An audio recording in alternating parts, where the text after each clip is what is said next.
Assalamualaikum warahmatullahi wabarakatuh. Alhamdulillahi rabbil alamin wa kafa wassalatu wassalamu ala nabiyyina al-mustafa wa ala alihi wa sahbihi ahlus sidqi wal wafa.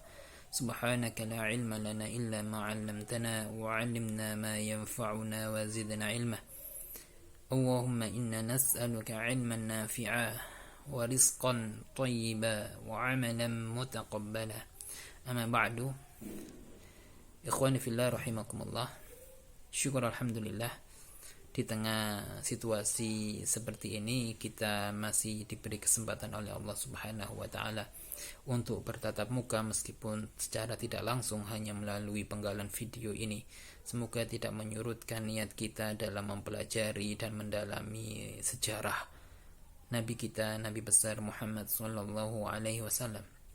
InsyaAllah pada tahun pelajaran kali ini materi sirah Nabi akan saya bawakan, dan pembahasannya akan melanjutkan pembahasan yang sudah antum terima pada materi di kelas 8. InsyaAllah kita sampai pada pembahasan tentang amal huzn, yaitu tahun kesedihan, dan ini sangat cocok sekali dengan kondisi kita saat ini, di mana kita juga diliputi kesedihan akhir-akhir ini. Kita telah kehilangan orang-orang yang sangat dekat dengan kita. Ustadz kita, ustadzah kita, orang tua kita, pakde kita, pakle kita, dan orang-orang yang kita cintai yang lainnya, di mana akhir-akhir ini banyak sekali meninggalkan kita. Dan kesedihan ini juga pernah dialami oleh Rasulullah sallallahu alaihi wasallam. Kita menjadikan Rasulullah sallallahu alaihi wasallam sebagai sosok suri tauladan.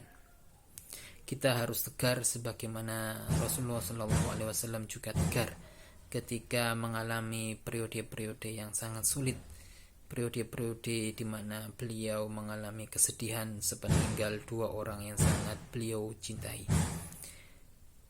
Para ulama pakar sirah membuat pembahasan tentang tahun ini, tahun kesedihan itu, dengan nama amal huzni, yaitu tahun kesedihan. Kita akan membaca penggalan teks dari kitab Khulasatun Nuril Yakin yang membahas tentang tahun kesedihan ini, yaitu wafatnya dua orang yang sangat dicintai oleh Rasulullah sallallahu alaihi wasallam. Pelajaran ke-31 dan pelajaran ke-32 dalam kitab Khulasatun Nuril Yakin. في السنة العاشرة من النبوة توفيت السيدة خديجة فحزن عليها الرسول صلى الله عليه وسلم حزنا شديدا لأنها كانت تحبه وتمنع عنه أذى قريش. في السنة العاشرة من النبوة, pada tahun ke-10 minan nubuwati, dari periode kenabian, tuwfiyati sayyidatu khadijatu, meninggal dunia as-sayyidah Khadijah.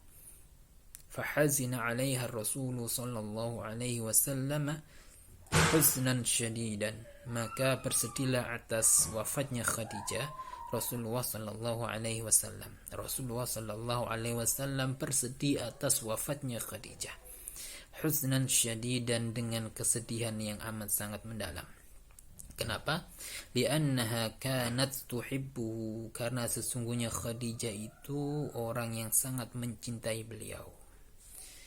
Wa tamna'u anhu adza Quraisyin, dan beliau meskipun seorang wanita, tamna', mencegah atau menghalang-halangi terhadap Rasulullah sallallahu alaihi wasallam adza Quraisyin, gangguan-gangguan dari orang-orang Quraisy. Ikhwan fillah rahimakumullah, Khadijah meninggal pada tahun ke-10 kenabian. Berbicara mengenai usia, maka kita bisa menarik ke belakang, di mana ketika Rasulullah sallallahu alaihi wasallam menikah dengan Khadijah, pada waktu itu Rasulullah berusia 25 tahun sementara Khadijah berusia 40 tahun. Ada selisih usia 15 tahun antara beliau berdua. Ketika Rasulullah sallallahu alaihi wasallam diangkat menjadi nabi dan rasul, Rasulullah berusia 40 tahun, maka Khadijah berusia 55 tahun. Dan ketika Rasulullah mencapai fase tahun ke-10 dari kenabian, maka Khadijah berusia 65 tahun. Ini adalah hitung-hitungan matematis tentang usia wafatnya Khadijah. Di tahun yang sama juga, di tahun yang ke-10 itu, Rasulullah Shallallahu Alaihi Wasallam juga ditinggal lagi oleh orang yang beliau cintai, yaitu pamannya. Dan ini termaktub dalam pelajaran yang ke-32 tentang pembahasan wafatu ammihi, yaitu wafatnya sang paman. Kita akan baca, ba'da wafati sayyidati Khadijah binahwi syahrin tuwfiya ammuhu Abu Talib. Fahazina alaihi Rasul sallallahu alaihi wasallam. Ba'da, sesudah wafatnya as-sayyidati Sayyidah Khadijah binahwi syahrin, selang 1 bulan. Artinya setelah 1 bulan kematian Khadijah, menyusul sang paman tuwfiya, meninggal dunia, ammuhu, pamannya Abu Talib, namanya adalah Abu Talib. Fahazina alaihi Rasulullah sallallahu alaihi wasallam, maka bersedihlah Rasulullah sallallahu alaihi wasallam atas kematian Abu Talib. Wa samma dzalikal 'ama 'amal huzni, dan dinamakan tahun tersebut sebagai tahun kesedihan.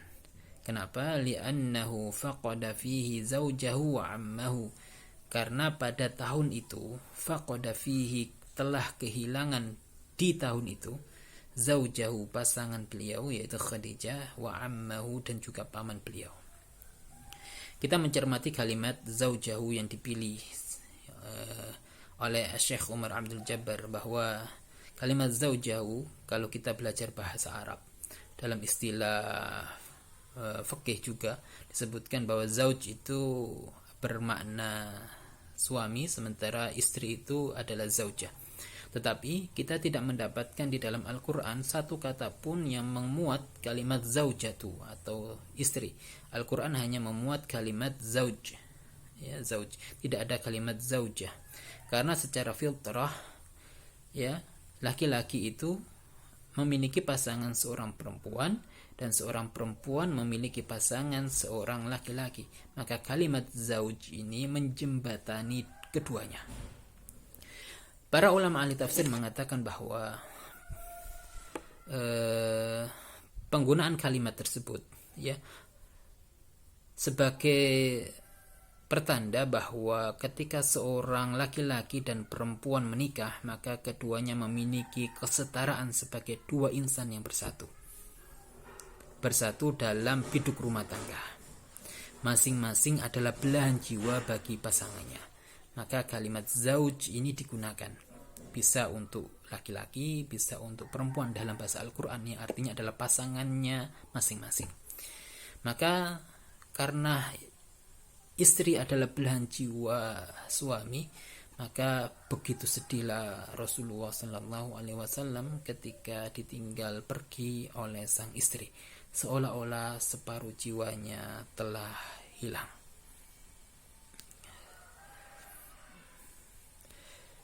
Dan tentunya ada hikmah besar di balik kejadian yang dialami oleh Rasulullah Sallallahu Alaihi Wasallam. Terlepas tahun kesedihan itu, di balik kematian istri yang beliau cintai dan juga paman yang beliau sayangi, ada hikmah besar yang ingin Allah sampaikan kepada kita. Dan Syekh Sa'id Ramadan Al-Buti dalam bukunya Fiqh Sirah An-Nabawi menjelaskan bahwa ada setidaknya 2 hikmah, ya, di balik tahun kesedihan ini. Pertama, bahwa sesungguhnya pelindungan itu, ya, atau pertolongan dan kemenangan itu hanya datang dari Allah Subhanahu wa taala. Kita tahu bahwa Abu Talib dan Khadijah sangat membantu dakwah Rasulullah sallallahu alaihi wasallam, membentengi Rasulullah dari gangguan orang-orang Quraisy. Kita tidak bisa membayangkan seandainya keduanya masih hidup dan terus membentengi Nabi sampai masa kejayaannya di kota Madinah, ketika Fathu Mekah dan lain sebagainya. Tentunya akan timbul sebuah analis yang mengatakan bahwa Nabi Muhammad bisa mencapai tingkatan seperti itu karena mendapatkan backingan dari dua orang, backingan dari Khadijah dan juga backingan dari Abu Thalib sebagai pemimpin kota Mekah. Makanya hikmahnya adalah Allah Subhanahu wa taala ingin menunjukkan bahwa pertolongan dan pelindungan dan kemenangan itu hanya dari Allah Subhanahu wa taala. Allah Subhanahu wa taala telah berjanji untuk melindungi Rasulullah sallallahu alaihi wasallam dari gangguan orang-orang musyrik dan musuh-musuhnya. Karena itu, dengan atau tanpa pembelaan manusia, Rasulullah sallallahu alaihi wasallam tetap akan dijaga dan dilindungi oleh Allah Subhanahu wa taala, dan bahwa dakwahnya pada akhirnya akan mencapai kemenangan. Ini adalah hikmah besar yang pertama yang ingin Allah sampaikan, bahwa pertolongan itu hanya datang dari Allah Subhanahu wa taala. Kita pun begitu. Orang-orang yang kita cintai telah pergi meninggalkan kita. Bukan berarti habis juga kehidupan kita. Akan tetapi kita harus ingat bahwa masih ada Allah yang membersamai kita. Tentunya nanti akan ada hikmah besar di balik semua kejadian ini. Dan Allah tidak akan menyia-nyiakan hambanya. Dan Allah akan menyiapkan bagi kita sesuatu hal yang terbaik insyaallah nantinya. Dan yang kedua, pelindungan dan penjagaan di sini tidak berarti bahwa Rasulullah Shallallahu Alaihi Wasallam itu terhindar dari gangguan dan penyiksaan dan penindasan. Tetapi perlindungan yang dijanjikan oleh Allah Subhanahu Wa Taala ialah perlindungan dari pembunuhan atau dari segala bentuk rintangan dan perlawanan yang dapat menghentikan dakwah Islam. Ketetapan Allah bahwa para nabi dan para rasul itu harus merasakan aneka ragam gangguan dan penyiksaan. Itu tidak bertentangan dengan prinsip perlindungan yang dijanjikan oleh Allah Subhanahu wa taala kepada mereka. Maka ada sunatullah dan hikmah ilahiyah yang sangat besar. Yang artinya adalah bahwa Rasulullah Shallallahu Alaihi Wasallam harus mengalami dan menghadapi berbagai macam rintangan dan cobaan ketika menapaki jalan dakwah ini.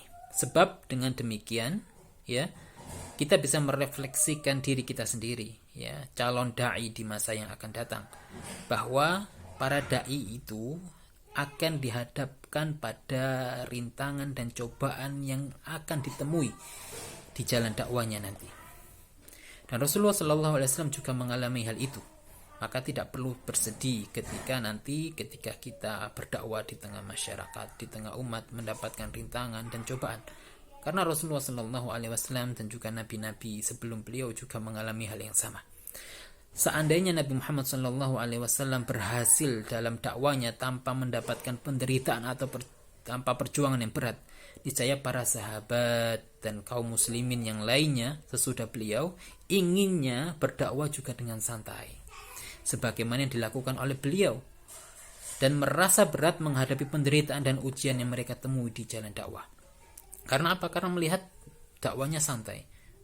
Hikmahnya ketika Rasulullah berdakwah dengan menghadapi berbagai macam cobaan dan ujian ini supaya bisa meneguhkan para sahabat dan juga para dai sesudah beliau, supaya tidak pantang menyerah ketika mendapati rintangan di tengah dakwanya.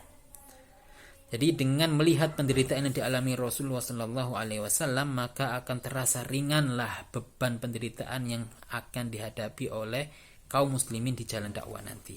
Ini adalah hikmah besar bagi kita, bahwa di balik tahun kesedihan itu pasti ada hikmah besar dari Allah Subhanahu wa taala yang kita tidak tahu saat ini apa, dan mungkin beberapa tahun yang akan datang kita akan mendapatkan hikmahnya.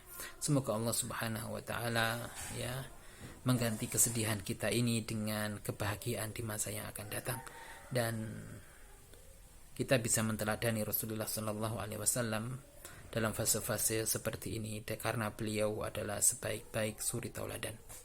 Kita akhiri video kali ini dengan bacaan istighfar astaghfirullahaladzim, dan kita bersolawat kepada Rasulullah sallallahu alaihi wasallam.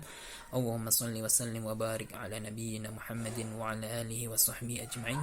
Kita tutup dengan doa kafaratul majlis. Subhanakallahumma bihamdika asyhadu an la ilaha illa anta astaghfiruka wa atubu ilaik. Assalamualaikum warahmatullahi wabarakatuh.